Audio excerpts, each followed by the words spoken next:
Mari belajar dari Italia. Apa yang sebenarnya terjadi di Italia? Apa yang bisa kita jadikan contoh agar tidak terjadi di Indonesia? Kreatif konten ini berasal dari artikel warga Italia, dipersingkat dan dilengkapi data agar lebih mudah dipahami. Tahap 1. Kasus pertama diumumkan. Itu cuma flu. Apa pentingnya pakai masker? Orang-orang ini cuma lebay. Saya kan sehat, gak bakal ketularan. Gak usah panik lah. Tahap 2. Jumlah positif COVID-19 mulai naik signifikan. Cuma beberapa yang kena. Yang meninggal pun hanya orang-orang tua saja yang emang udah punya penyakit. Hidup seperti biasa aja lah. Pacaran, nongkrong bareng temen, jalan-jalan ke mall, tetep. Lanjut. Tahap ketiga. Jumlah kasus meningkat dengan cepat, berlipat ganda dalam 1 hari. Tingkat kematian pun bertambah. 7 Maret, lebih dari 5.000 kasus positif COVID-19. Zona merah diberlakukan di Italia. Wilayah yang dikarantina hampir 25% dari luas Italia. Sekolah dan universitas tutup, tapi tempat kerja, bar, dan restoran masih buka. Sementara itu, 75% wilayah lain masih menganggap enteng COVID-19. Anjuran mencuci tangan ada di mana-mana, tapi sekadar anjuran dan tak banyak yang melakukan. Tahap 4. Jumlah kasus meningkat pesat.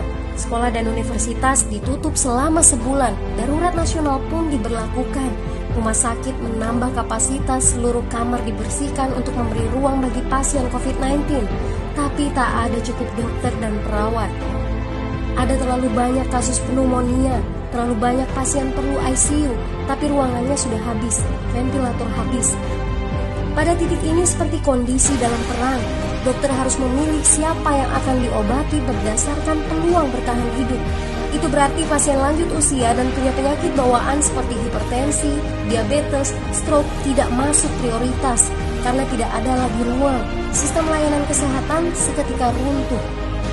Tahap 5. 9 Maret mencapai lebih dari 9.000 kasus. Seluruh kota Italia lockdown. Orang-orang bisa pergi hanya untuk keperluan darurat dan dalam pengawasan ketat. Semua bisnis masih dibuka karena jika tidak, ekonomi akan runtuh. Itu kebijakan pemerintah. Mulai ada ketakutan, orang-orang mulai memakai masker dan sarung tangan. Tapi tetap saja, ada anak-anak yang merasa jagoan, masih ingin uji nyali. Pergi ke restoran rame-rame, hangout bareng, minum-minum dan lain sebagainya. Tahap 6. 2 hari kemudian pemerintah Italia berubah pikiran. Semua bisnis harus tutup, bar, restoran, pusat perbelanjaan, semua jenis toko, kecuali supermarket dan apotek. Penyebabnya, karena dalam sehari yang positif bertambah lebih dari 2.000 kasus. Penduduk yang mau keluar rumah harus mendapat surat izin. Surat izin ini didapatkan dari pos pemeriksaan polisi dan disebar di berbagai lingkungan. Yang melanggar bisa kena denda 3,3 juta rupiah.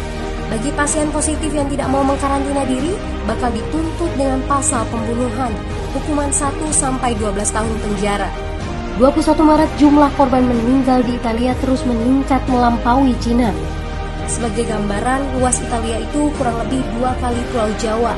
Penduduknya lebih dari 60 juta jiwa. Lalu apa yang harus kita pelajari dari Italia? Yuk, mulai dari diri sendiri, mulai dari di rumah aja. Jaga kebersihan lalu isolasi diri dan keluarga.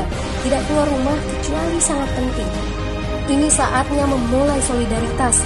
Yang mampu harus mulai membantu yang tidak mampu.